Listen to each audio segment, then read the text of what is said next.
अल्लाह ने इस दुनिया में सिर्फ इंसान और जानवर नहीं बनाए, उसने ऐसी मखलूकात भी बनाई है जो एक अलग दुनिया में रहती हैं। कुछ आपके पास हैं, कुछ आसमानों में हैं, कुछ जमीन के अंदर और कुछ क़यामत के वक्त जाहिर होंगी। कुरान और सही हदीसों में 10 ऐसी मखलूकात का जिक्र है जिनके बारे में ज्यादातर मुसलमानों को पूरी जानकारी नहीं है। आज हम उन्हीं 10 मखलूकात को एक एक करके समझेंगे। नंबर 1, बुराक। शुरू करते हैं एक ऐसी मखलूक से जिसे नबी सल्लल्लाहु अलैहि वसल्लम ने खुद देखा और उस पर सवार हुए। सहीह मुस्लिम में नबी सल्लल्लाहु अलैहि वसल्लम ने इसका डिस्क्रिप्शन दिया।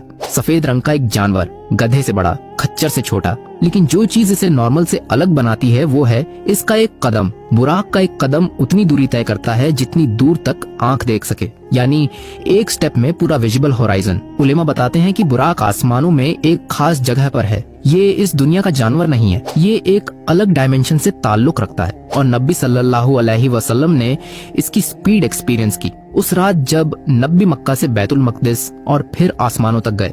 नंबर 2, मलकुल मौत। हर इंसान जो पैदा हुआ है सब इस फरिश्ते से मिलेंगे। कुरान सूरह अस-सजदा में फरमाता है, कह दो मौत का फरिश्ता जो तुम पर मुकर्रर है वो तुम्हारी रूह कब्ज करेगा। लेकिन यहाँ एक बात जाननी जरूरी है, मलकुल मौत अकेला नहीं आता, उसके साथ हेल्पर फरिश्ते होते हैं। नेक इंसान के पास रहमत के फरिश्ते आते हैं, सफेद कपड़े लाते हैं, जन्नत की खुशबू लाते हैं और रूह निकलना आसान हो जाता है। लेकिन काफिर के लिए अजाब के फरिश्ते आते हैं और नबी ने बताया कि उस वक्त रूह निकलना ऐसा है जैसे कांटेदार तार को गीले ऊन से खींचा जाए। और एक और जरूरी बात, मलकुल मौत हर लम्हे एक्टिव है। दुनिया में हर सेकंड कोई ना कोई मर रहा है और वो हर मौत पर मौजूद है।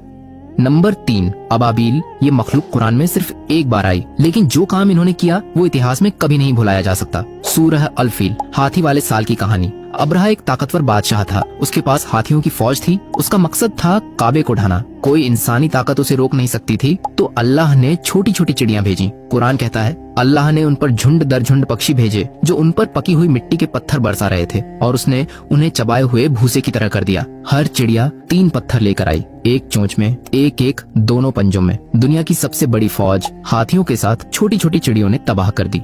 नंबर 4, करीन। नबी सल्लल्लाहु अलैहि वसल्लम ने सहीह मुस्लिम में फरमाया कि हर इंसान के साथ एक जिन्न साथी लगाया गया है जो उसके पैदाइश से है, जो उसकी पूरी जिंदगी देखता है, जो उसकी कमजोरियां जानता है और जो उसे गुनाह की तरफ धकेलता है। ये शैतान नहीं है, ये एक अलग मखलूक है। उलेमा समझाते हैं कि वो अचानक आने वाला गुनाह का ख्याल, वो अजीब सी खींच जो आपको गलत रास्ते पर ले जाती है, ये अक्सर करीन की फुसफुसाहट होती है। और क्योंकि वो आपके साथ पैदाइश से है, उसे पता है कि कौन सा टेम्पटेशन आप पर काम करता है।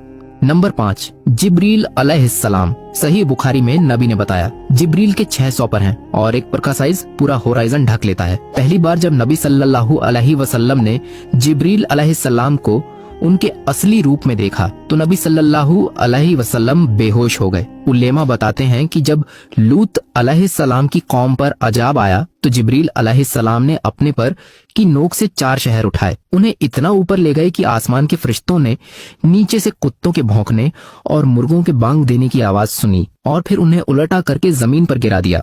नंबर 6, मुनकर और नकीर। ये 2 फरिश्ते हैं जिनसे हर इंसान कब्र में मिलेगा। नबी सल्लल्लाहु अलैहि वसल्लम ने उनका डिस्क्रिप्शन दिया, काले नीले रंग के, उनकी आवाज गरज जैसी, उनकी आंखें बिजली जैसी। जब ये कब्र में आते हैं जमीन हिलती है। 3 सवाल पूछते हैं, तुम्हारा रब कौन है, तुम्हारा दीन क्या है, तुम्हारे नबी कौन है। और यहाँ एक जरूरी बात है, जिस इंसान ने जिंदगी में सिर्फ नाम का मुसलमान बनकर रहा उसकी जबान रुक जाएगी, लेकिन जिसने सच्चे दिल से ईमान रखा उसके जवाब फौरन आएंगे। और तब एक आवाज आसमान से आएगी, मेरे बंदे ने सच कहा, उसकी कब्र फैला दो और उसे जन्नत का लिबास पहनाओ।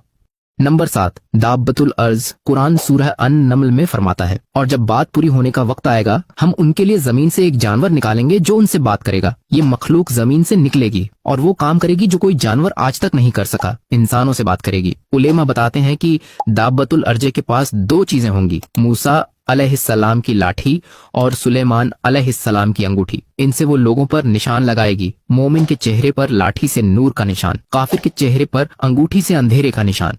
नंबर 8, अल जस्सास।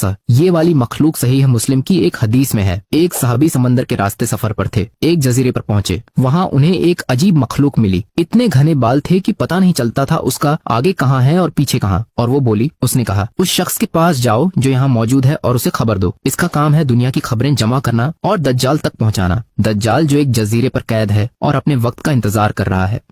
नंबर 9, दज्जाल। नबी सल्लल्लाहु अलैहि वसल्लम ने सही मुस्लिम में फरमाया, आदम अलैहिस्सलाम की पैदाइश से लेकर कयामत तक दज्जाल से बड़ा कोई फितना नहीं होगा। दज्जाल कोई अलौकिक मखलूक नहीं है, वो इंसान है, लेकिन ऐसी कैपेबिलिटीज के साथ जो उसे देखने वालों को खुदाई का एहसास दिलाएगी। दज्जाल के पास कंट्रोल होगा, बारिश भेजेगा जब चाहे, बंद करेगा जब चाहे, 40 दिन में पूरी दुनिया घूमेगा। पहला दिन 1 साल जैसा, दूसरा महीने जैसा, तीसरा हफ्ते जैसा, बाकी नॉर्मल। उलेमा बताते हैं कि दज्जाल का फितना इतना खतरनाक इसलिए होगा क्योंकि वो उस वक्त आएगा जब ईमान कमजोर होगा और यकीन डगमगाया होगा। नंबर 10, याजूज और माजूज। कुरान सूरह अल कहफ में इनका जिक्र है। एक ऐसी कौम जिसे जुल्करनैन अलैहिस्सलाम ने एक बड़ी दीवार के पीछे बंद किया था। नबी सल्लल्लाहु अलैहि वसल्लम ने बताया कि ये इतनी बड़ी तादाद में है कि जब निकलेंगे तो उनकी पहली फौजें पूरा समंदर पी जाएंगी। ये हर दिन दीवार खोदते हैं, इतना खोदते हैं कि लगभग पार हो जाते हैं, फिर सो जाते हैं और कहते हैं कल पूरा कर लेंगे। रात को अल्लाह दीवार वापस ठीक कर देता है, लेकिन जिस दिन वो कहेंगे इंशाअल्लाह कल पूरा करेंगे, उस दिन दीवार टूट जाएगी और वो दुनिया में हर तरफ बिखर जाएंगे। तब ईसा अलैहिस्सलाम दुआ करेंगे और अल्लाह एक बीमारी भेजेगा जो एक ही रात में पूरे याजूज माजूज को खत्म कर देगी। उनकी लाशें इतनी होंगी कि जमीन उन्हें नहीं समेट पाएगी और फिर इस दुनिया के आखिरी मरहले शुरू होंगे।